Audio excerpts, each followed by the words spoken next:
अस्सलामुअलैकुम। आप देख रहे हैं physics problem solver YouTube channel. आज हम इलेक्ट्रोमैग्नेटिज्म टॉपिक के एमसीक्यू स्टडी करेंगे। My name is Mohammad Ammad Adil Khan. First question is the units of magnetic field in system international is weber, tesla, gauss या न्यूटन। तो यहाँ आप देखें in SI units the unit of B या मैग्नेटिक फील्ड इज टेस्ला। तो हमारे पास जो राइट ऑप्शन है ये बी है। लेकिन आप यहाँ पर देखें कि गॉस भी मैग्नेटिक फील्ड का यूनिट है, लेकिन ये SI यूनिट नहीं है, मतलब सिस्टम इंटरनेशनल में ये यूनिट मैग्नेटिक फील्ड का नहीं है। तो राइट ऑप्शन है बी। इस तरह जो वेबर है ये हमारे पास यूनिट ऑफ मैग्नेटिक फ्लक्स है। नेक्स्ट क्वेश्चन है हमारे पास 1 टेस्ला इज।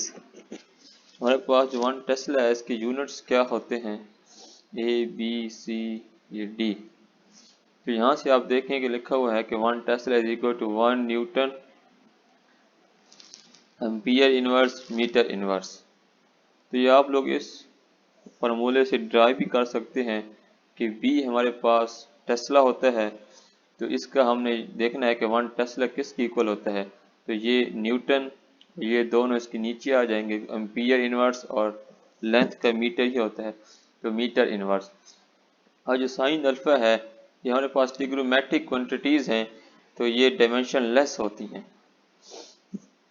तो राइट ऑप्शन है हमारे पास बी। नेक्स्ट क्वेश्चन है हमारे पास the magnetic flux through area is A B C या ये नन ऑफ दिस। तो ये हमारे पास क्या होता है, magnetic flux B dot A. तो ये डॉट प्रोडक्ट होता है मैग्नेटिक फील्ड का और एरिया का। नेक्स्ट क्वेश्चन है हमारे पास 1 tesla is equal to weber per metre का स्क्वायर या वेबर मीटर या नन ऑफ दिस। तो यहाँ देखिए अब हमारे पास ये है कि टेस्ला का या तो एक ये यूनिट होता है न्यूटन पर एम्पियर पर मीटर या वेबर पर मीटर का स्क्वायर। तो ये हमारे पास B is the right option. Next question है हमारे पास कि torque on a current carrying coil is. तो हमारे पास कौन सा राइट ऑप्शन होगा। हम ये देखते हैं कि हमारे पास ये एक कॉइल है, जब इसको हम एक मैग्नेटिक फील्ड में प्लेस्ड करते हैं तो इसके ऊपर एक टॉर्क अप्लाई होता है। तो उसका जो यूनिट है वो हमारे पास है, जो इक्वेशन हमारे पास निकलती है उसकी ये फॉर्म है कि टा is equal to I B A cos alpha. तो ये है हमारे पास कॉज अल्फ़ा आई बी और ए। और ये जो n है ये नंबर ऑफ टर्न्स होती हैं, कि यहाँ हमारे पास एक ही टर्न है तो यहाँ हमारे पास n इज इक्वल टू 1 होगा। अगर ये ज़्यादा टर्न्स होगी तो यहाँ हमारे पास वैल्यू इंक्रीज हो जाएगी। यहाँ देखें कि ये भी हमारे पास निकल रहा है कि I L B cos alpha, लेकिन यहाँ ए बी है तो यहाँ पर यहाँ से लेकर यहाँ तक लेंथ होती है, ये ए होती है। तो ये ए और ये एल ये टोटल मिलाकर एरिया बन जाता है हमारे पास। तो राइट ऑप्शन ए ही होगा हमारे पास। नेक्स्ट क्वेश्चन है हमारे पास the magnetic force is simply a reflecting force, deflecting force, restoring force या ग्रेविटेशनल फोर्स। तो हमारे पास यहाँ ये देखें लास्ट लाइन में the magnetic force which is simply a deflecting force. तो यहाँ राइट ऑप्शन है वो है बी। नेक्स्ट क्वेश्चन हमारे पास the galvanometer can be made sensitive if the value of the factor C over B and A is. क्या हम इसको लार्ज बनाएं, स्मॉल बनाएं, कांस्टेंट ही रखें या इनफाइनाइट कर दें। तो यहाँ देखिए हमारे पास जो गैल्वानोमीटर होता है इसमें जो डिफ्लेक्टिंग टॉर्क होता है जो करंट की वजह से प्रोड्यूस होता है वो रिस्टोरिंग टॉर्क के इक्वल होता है। तो यहाँ हमारे पास ये वैल्यू निकल आती है कि जितना करंट होगा उतना ही उसमें थीटा प्रोड्यूस होगा या उतना ही उसमें एक किस्म का टॉर्क प्रोड्यूस होगा। तो ये जो वैल्यू है ये हमारे पास कांस्टेंट होती है, क्योंकि इसको हम सी भी कांस्टेंट है और ये मैग्नेटिक फील्ड है, ये एरिया है और ये एन। लेकिन इस हम गैल्वेनोमीटर को सेंसिटिव बनाना है कि अगर थोड़ा सा भी करंट उसमें से गुजरे तो ज़्यादा से ज़्यादा हमें डिफ्लेक्शन नज़र आए।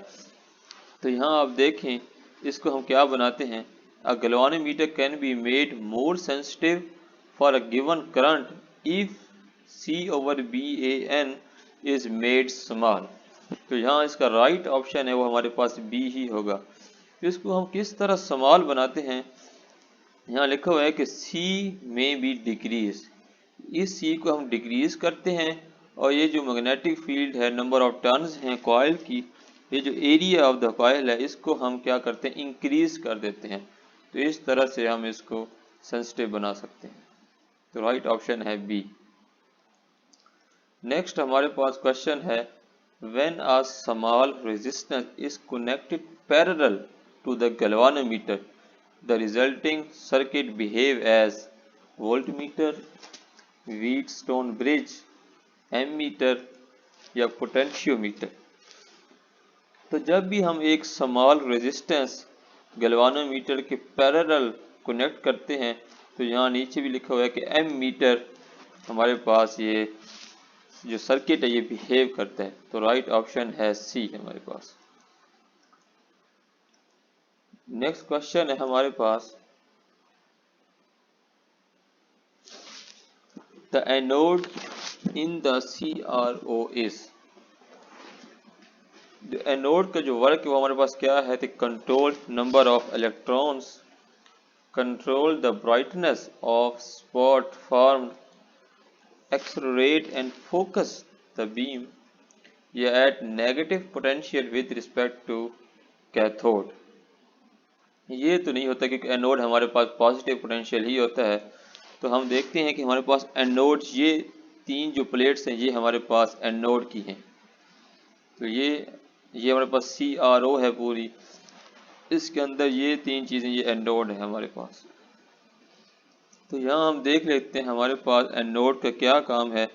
The anodes A1, A2, A3 ये जो तीनों हैं which are at high positive potential.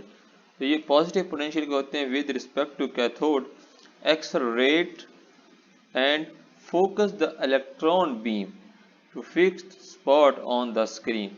तो ये हमारे पास इसका राइट ऑप्शन सी है कि जो एनोड होते हैं ये accelerate and focus the beam करते हैं हमारे। नेक्स्ट क्वेश्चन है, the galvanometer constant in a moving coil galvanometer is given bye. तो हमारे पास जो गैल्वेनोमीटर में कांस्टेंट कौन सी वैल्यू होती है, ये हमने देखा कि हमारे पास जब ये करंट पास होता है गैल्वेनोमीटर से तो ये उसमें डिफ्लेक्शन होती है और ये जो वैल्यू है C/BAN ये एक कांस्टेंट वैल्यू है कि C/BAN। तो राइट ऑप्शन है बी हमारे पास। नेक्स्ट है कि ये जो लॉ लिखा हुआ है कि sigma is equal to B dot del L equal to mu naught I is the relation for Millikan law, Gauss's law, Ampere's law या लेंज लॉ। तो ये हमारे पास एम्पियर्स लॉ है और ये यूज़ किसके लिए होता है, इसको हम जो मैग्नेटिक फील्ड है जो प्रोड्यूस होती है एक वायर में, तो उसको हम फाइंड करने के लिए ये एम्पियर्स लॉ यूज़ करते हैं। इसको हम एम्पियर सर्किटर लॉ भी बोलते हैं। नेक्स्ट क्वेश्चन है हमारे पास, the brightness of spot on CRO screen is controlled by anodes, cathodes, grid या प्लेट्स। तो यहाँ हम देखते हैं कि हमारे पास जो ग्रिड है is at a negative potential with respect to cathode. It controls the number of electrons which are accelerated by anode and thus it controls the brightness of the spots formed on the screen. हमारे पास right option है सी, grid ही है जो brightness of the spot control करते हैं हमारे पास। Next question है हमारे पास, to measure the current in a circuit ammeter is always connected in parallel, series, sometimes parallel sometimes series, या neither series nor parallel.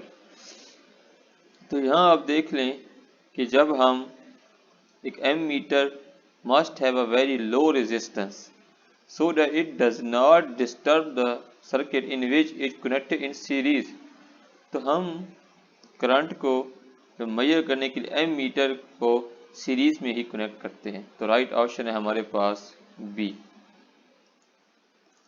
Next question है, if the angle between V and B is 0 then magnetic force will be maximum, minimum, zero या none. अगर हमारे पास एक कोई charge particle है वो मैग्नेटिक फील्ड में से पास कर रहा हो, तो अगर उसकी वेलोसिटी और जो मैग्नेटिक फील्ड है यूनिफॉर्म मैग्नेटिक फील्ड उसके दरमियान में जो एंगल है अगर वो ज़ीरो है, तो यहाँ देखें V क्रॉस B है, तो ये क्रॉस प्रोडक्ट है हमारे पास, तो यहाँ साइन थीटा होगा, तो साइन ज़ीरो ज़ीरो ही होता है, तो हमारे पास जो फोर्स होती वो ज़ीरो ही होगी। इसका राइट ऑप्शन हमारे पास है।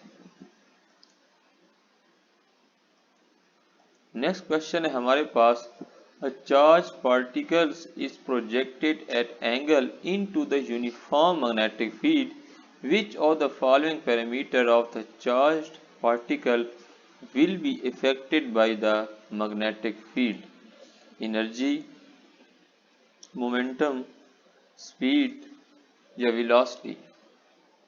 तो जब हमारे पास एक charge particle uniform magnetic field से पास कर रहा हो, तो हम देखते हैं कि हमारे पास कौन सा इनमें से जो फैक्टर है वो चेंज होगा या कौन सा इफेक्ट होगा। तो हमें इस बात का तो पता है कि हमारे पास जो मैग्नेटिक फील्ड है ये एक डिफ्लेक्टिंग फोर्स होती है, तो मतलब कि ये हमारे पास कभी भी किसी भी जो स्पीड है उसको चेंज नहीं करेगी, लेकिन क्योंकि ये डिफ्लेक्टिंग फोर्स है तो ये डायरेक्शन को चेंज कर रही है। तो इसका मतलब ये है कि हमारे पास जो वेलोसिटी है इसको ये चेंज करेगी कि, और जो एनर्जी है इसमें भी 1/2mv² होता है, लेकिन जो वो स्क्वायर होता है वो स्पीड का ही स्क्वायर होता है, और जो मोमेंटम है mv, तो यहाँ पर मोमेंटम भी चेंज हो सकता है और वेलोसिटी भी। तो इसके जो राइट ऑप्शन है ये दो हैं, क्योंकि सिर्फ डायरेक्शन ही चेंज होती है, तो डायरेक्शन में हमारे पास वेलोसिटी में आता है, क्योंकि वेलोसिटी में स्पीड भी होती है और डायरेक्शन भी होती है। यहाँ पर ये भी चेंज होगा और मोमेंटम भी चेंज होगा, तो राइट ऑप्शन यहाँ दो है हमारे पास। नेक्स्ट क्वेश्चन है हमारे पास, force on a moving charge in a uniform magnetic field will be maximum when angle between V and B is 0, 30, 60 या 90। तो हमें पता है कि V क्रॉस B में साइन थीटा होता है, तो साइन कब मैक्सिमम होता है, जब हमारे पास एंगल 90 हो, तब भी हमारे पास जो फोर्स लगेगी वो भी मैक्सिमम होगी। तो यहाँ राइट ऑप्शन है डी। नेक्स्ट क्वेश्चन है हमारे पास, the SI unit of magnetic flux is tesla, weber, joule या न्यूटन। तो हमारे पास जो SI यूनिट है मैग्नेटिक फ्लक्स का वो वेबर होता है, तो राइट ऑप्शन है बी। नेक्स्ट क्वेश्चन है, beam of electrons are also called positive rays, X rays, cathode rays या कॉस्मिक रेज। तो यहाँ राइट ऑप्शन है सी, कैथोड रेज, क्योंकि ये भी नेगेटिव रेज होती हैं और इलेक्ट्रॉन के ऊपर चार्ज भी नेगेटिव होता है। नेक्स्ट क्वेश्चन है, Tesla is the unit of electric field, magnetic field, magnetic field intensity, ये इलेक्ट्रिक फील्ड इंटेंसिटी। तो यहाँ हमारे पास दो राइट ऑप्शन है, एक मैग्नेटिक फील्ड और मैग्नेटिक फील्ड इंटेंसिटी, ये सेम वर्ड है, तो यहाँ हमारे पास दो राइट ऑप्शन है बी एंड सी, क्योंकि हमारे पास जो वेबर है ये मैग्नेटिक फ्लक्स का यूनिट होता है हमारे पास। नेक्स्ट क्वेश्चन है हमारे पास, it is possible to set a charge at rest into motion with magnetic field, yes, no, sometimes या नन। तो आप देखें कि हमारे पास जब एक पार्टिकल मूव कर रहा हो तो मैग्नेटिक फील्ड इसको डिफ्लेक्ट करती है। तो इसका मतलब ये है कि अगर एक चार्ज पार्टिकल रेस्ट पर ही हो उसको मोशन में नहीं ला सकती, क्योंकि ये अगर हमारे पास इलेक्ट्रिक फील्ड हो तो वो उसके ऊपर एक फोर्स अप्लाई करती है, तो उसकी वजह से हमारे पास एक रेस्ट चार्ज मोशन में आ सकता है। लेकिन मैग्नेटिक फील्ड की वजह से हमारे पास कोई भी चार्ज मोशन में नहीं आ सकता। तो यहाँ इसका राइट ऑप्शन है नो, क्योंकि हमने देखा है, यहाँ पढ़ा है कि जो मैग्नेटिक फोर्स है ये डिफ्लेक्टिंग फोर्स है। अगर ये चीज़ मूव कर रही हो तो उसको डिफ्लेक्ट कर सकता है, अगर ये चीज़ रेस्ट पर ही हो तो उसको मोशन में ये नहीं ला सकता। नेक्स्ट क्वेश्चन है, the grid in CRO controls the number of electron accelerated by anode, controls the brightness of spot fall on the screen, both A and B, ये deflect the beam of electron. तो यहाँ हमने देखा है तो greedy है, ये negative potential पे होता है और यही नंबर ऑफ इलेक्ट्रॉन जो एक्सेलरेट करता है एनोड उसको कंट्रोल करता है और ब्राइटनेस ऑफ स्पॉट को भी कंट्रोल करता है। तो इसका राइट ऑप्शन है सी। नेक्स्ट क्वेश्चन है हमारे पास, to convert a western type galvanometer into voltmeter the series resistance is given by. हम जो रेजिस्टेंस कनेक्ट करते हैं गैल्वानोमीटर के साथ ताकि वो वोल्ट मीटर में चेंज हो जाए, तो उसकी इक्वेशन क्या है हमारे पास, क्योंकि यहाँ हम वोल्ट मीटर को बनाने के लिए हम जो रेजिस्टेंस यूज़ करते हैं ये सीरीज में यूज़ करते हैं। तो इसकी जो इक्वेशन है वो RH = V/IG - RG। तो ये हमारे पास जो बी है is the right option. Next question हमारे पास, the shape of magnetic field around a long straight current carrying wire is elliptical, square, varies with current या circular।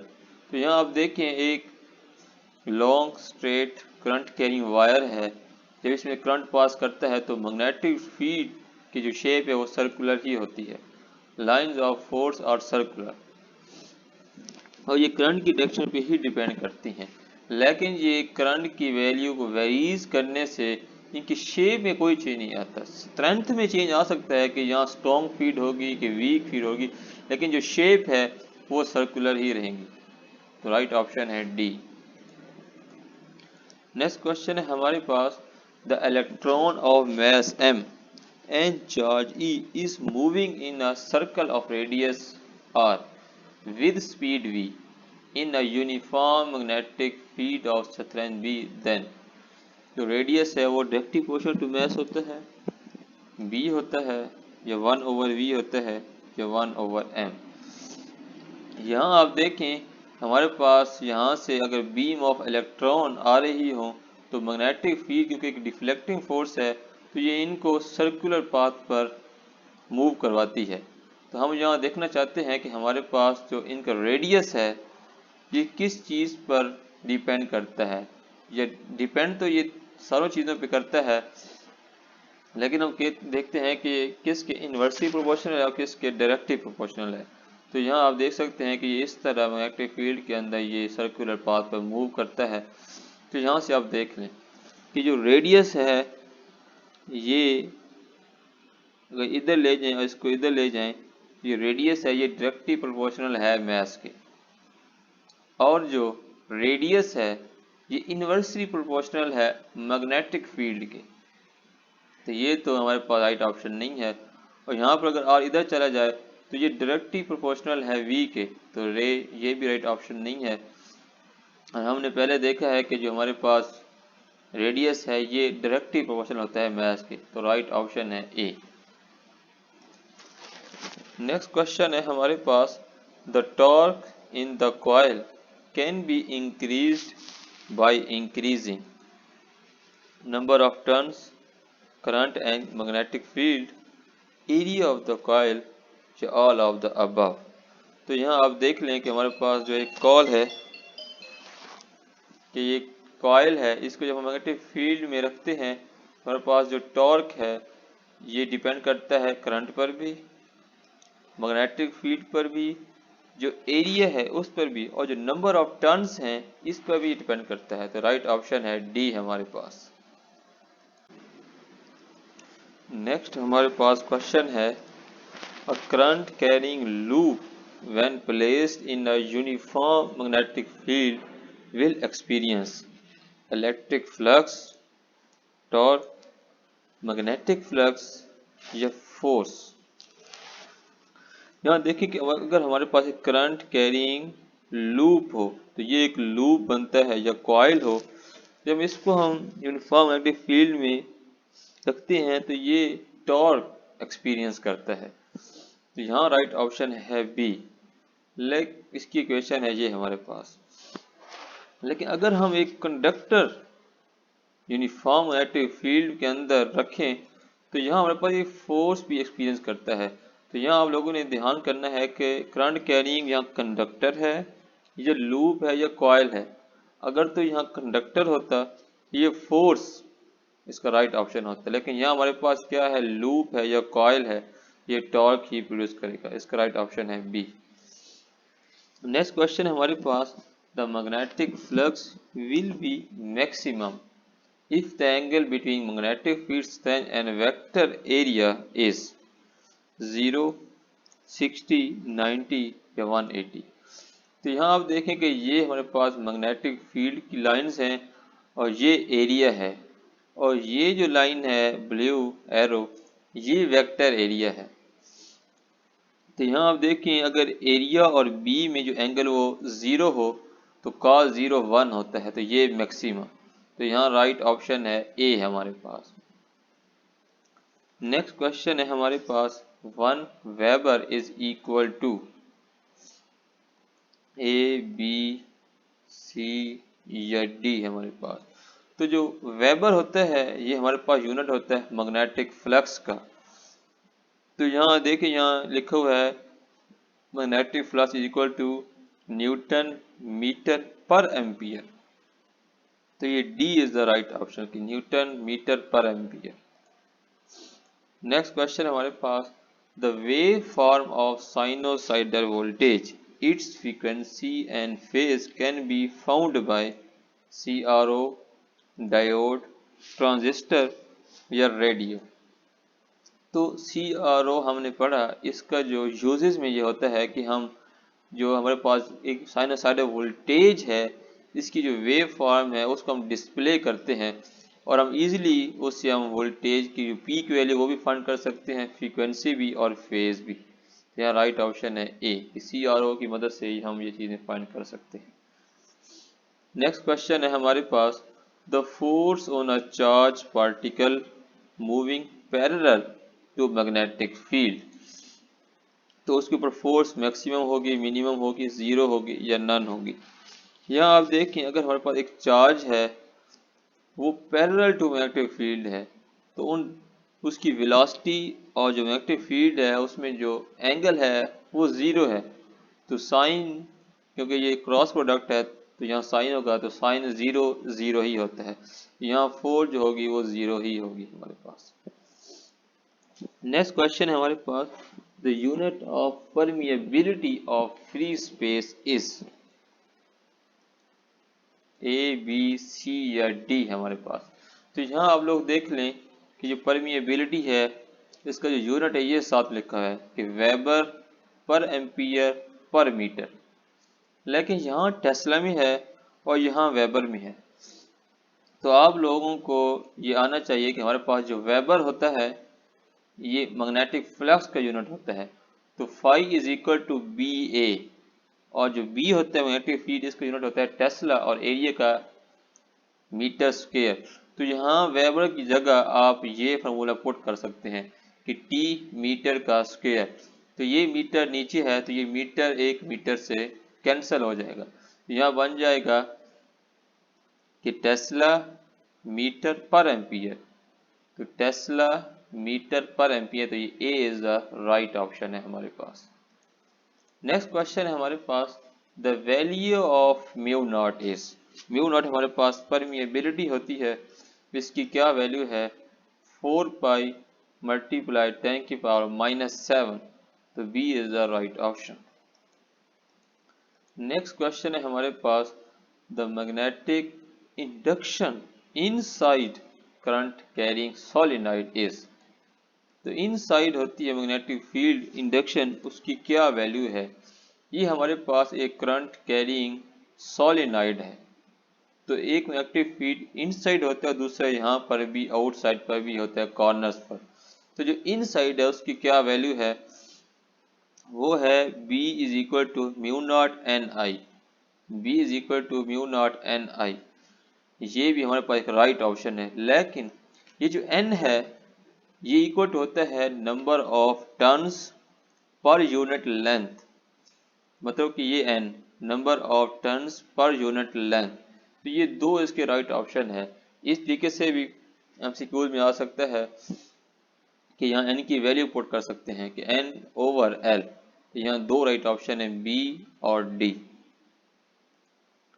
नेक्स्ट क्वेश्चन हमारे पास के force is equal to electric force and magnetic force is, electric force, magnetic force, Lorentz force या none, तो इन दोनों को मिलाकर हम इसको कहते हैं लोरेंट्स फोर्स। जब ऐसी प्लेस पर हमारे पास दोनों फील्ड मौजूद हो, इलेक्ट्रिक फील्ड भी हो और मैग्नेटिक फील्ड भी हो, जब उस किसी भी चार्ज के ऊपर जब दोनों फोर्स अप्लाई होती हैं तो उसको हम कहते हैं लोरेंट्स फोर्स। नेक्स्ट क्वेश्चन है हमारे पास, the material used in fluorescent screen is, हमारे पास जो CRO होती है उसके ऊपर जब हम एक मटेरियल यूज करते हैं उसको हम क्या कहते हैं, कहते हैं फास्फोरस। और जो फ्लोरेसेंस होती क्या है, is the property of absorbing radiate energy, ये जो उसके ऊपर एनर्जी हम डाल रहे होते हैं उसको ये अब्जॉर्ब करता है और फिर उसको री एमिट करता है विजिबल रीजन में, ताकि वो हमें ग्लो करे। राइट ऑप्शन है यहाँ C। और इसमें हमारे पास ये जो फ्लोरेसेंस है ये जिंक सल्फाइड होता है, सोडियम आयोडाइड होता है और बेरियम पैलेंटिनो साइनाइड, इस तरह की हम स्क्रीन को कोट करते हैं इन सब मटेरियल से, तो ये हमारे पास फास्फोरस टाइप ही होते हैं हमारे पास।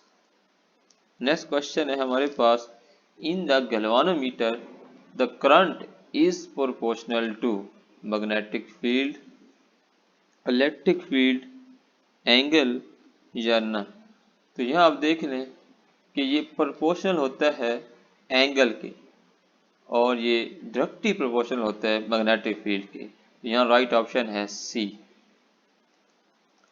नेक्स्ट क्वेश्चन हमारे पास, when a small resistance is connected in parallel to the galvanometer is called, ammeter, voltmeter, avometer या नन, तो जब भी हम एक स्मॉल रेजिस्टेंस पैरेलल कनेक्ट करते हैं तो जो गैल्वानोमीटर है ये एम मीटर में हमारे पास चेंज हो जाता है, राइट ऑप्शन है A। नेक्स्ट क्वेश्चन हमारे पास, the relation between current and deflection angle in a moving coil galvanometer is, ये हमारे पास जो एंगल या डिफ्लेक्टिंग एंगल होता है ये किस तरह इनका रिलेशन है, तो हमारे पास जो करंट है इसका डायरेक्टली प्रोपोर्शनल होता है एंगल के, ना ये कॉस थीटा होता है ना ये साइन थीटा, ये राइट ऑप्शन है D हमारे पास। नेक्स्ट क्वेश्चन हमारे पास, to convert a galvanometer into voltmeter we connect a resistance in series, parallel, series में और पैरेलल में या नन, तो यहाँ आप देख लें जो ये वोल्ट मीटर है हमारे पास, यहाँ हम वोल्टेज में ये कर रहे हैं तो इसको गैल्वानोमीटर के साथ हम रेजिस्टेंस सीरीज में ही कनेक्ट करते हैं, तो राइट ऑप्शन है A। नेक्स्ट क्वेश्चन हमारे पास, एवोमीटर होता है is used to find current, voltage, resistance या ऑल ऑफ द अबव। यहाँ आप लोग देख लें कि जो ए होता है ये एमीटर होता है, वी वोल्ट मीटर और ओम ओम मीटर। तो एमीटर करंट के लिए, वोल्ट वोल्टेज के लिए और ओम रेजिस्टेंस के लिए। तो यहाँ राइट ऑप्शन है डी। तो ये तीनों चीज़ों के लिए यूज होता है हमारे पास। नेक्स्ट क्वेश्चन है हमारे पास, an ideal voltmeter has small resistance, high resistance, infinite resistance या नन। तो यहाँ आप लोग देख लें कि हम जो रेजिस्टेंस कनेक्ट करते हैं ये सीरीज में होती है। तो हमारे पास एक आइडियल वोल्ट मीटर में जो रेजिस्टेंस की वैल्यू होती है वो इनफाइनाइट होती है।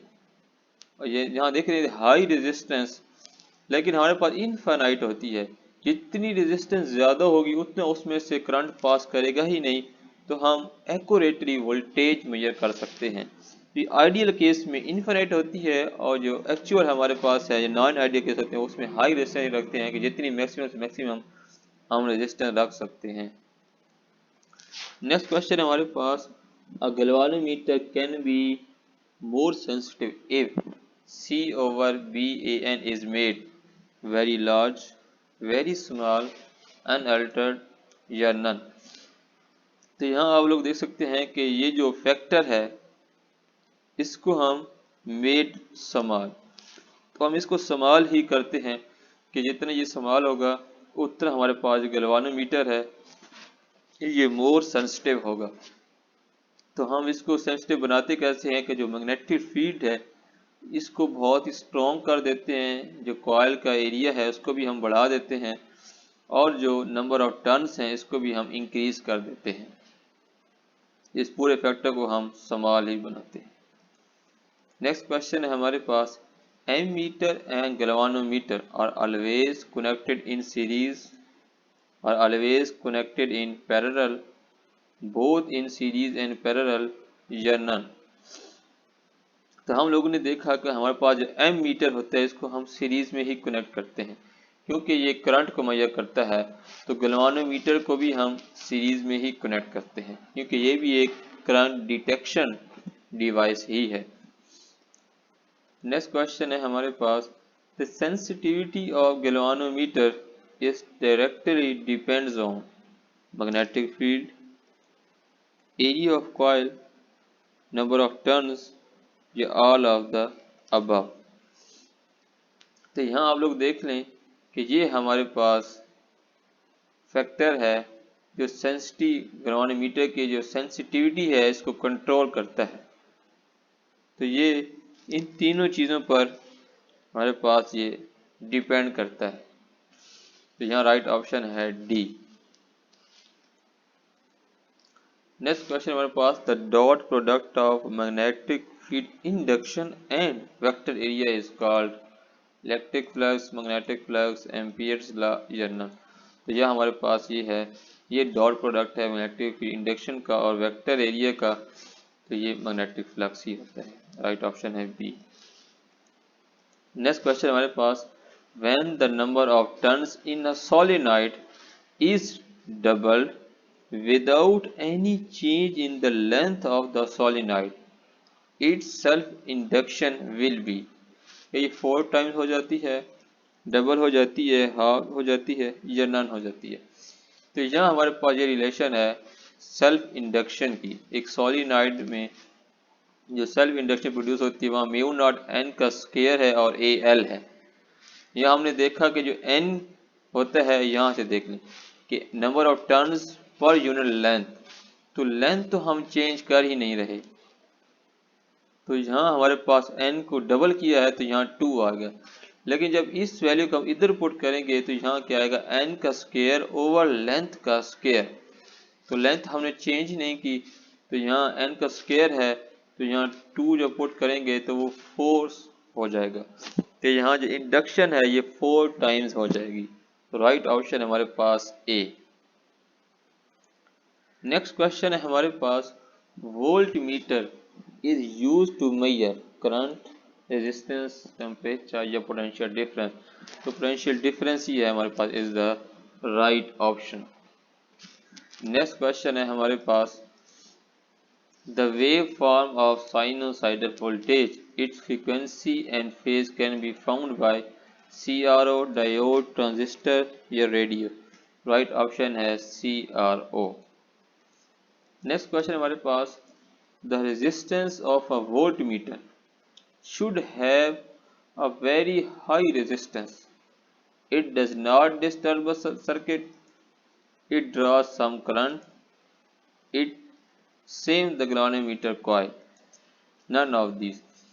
ये कहते हैं कि हम अगर हाई रेजिस्टेंस की रेजिस्टेंस लगाएं तो गैल्वानोमीटर में हम क्यों लगाते हैं। तो यहाँ आप लोग देख लें, हमारे पास है कि अगर हम वोल्ट मीटर में अगर हम हाई रेजिस्टेंस की रेजिस्टेंस लगाएंगे तो ये does not disturb the circuit, ये सर्किट को डिस्टर्ब नहीं करता हमारे पास, क्योंकि हमारे पास उसमें से करंट पास ही नहीं करेगा। करंट जब पास नहीं करेगा तो हम इजीली ये एक्यूरेटली हम वोल्टेज मेजर कर सकते हैं। राइट ऑप्शन है ए। नेक्स्ट क्वेश्चन हमारे पास, a volt meter is always connected in parallel, series, perpendicular या स्ट्रेट लाइन। तो यहाँ हम देखें कि हमारे पास जो वोल्ट मीटर होते हैं, हम वोल्टेज में करेंगे इसको कनेक्ट करते हैं पैरेलल, तो हम सर्किट में इसको पैरेलल में ही कनेक्ट करते हैं। राइट ऑप्शन है ए। नेक्स्ट क्वेश्चन है हमारे पास, to find the shunt resistance वो used equation this A B C या डी।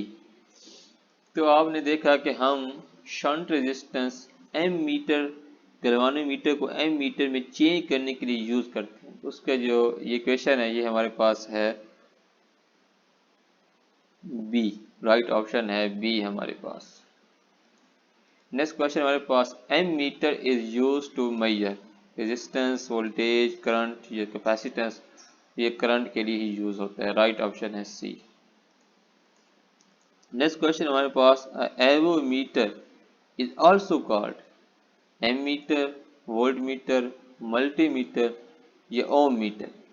ये हमारे पास जो राइट ऑप्शन है, हम एवोमीटर को मल्टीमीटर भी कहते हैं कि ये क्योंकि ये बहुत मल्टी ज़्यादा काम करता है, ज़्यादा मेजरमेंट करता है, क्योंकि ये करंट भी करता है, वोल्टेज भी और रेजिस्टेंस भी।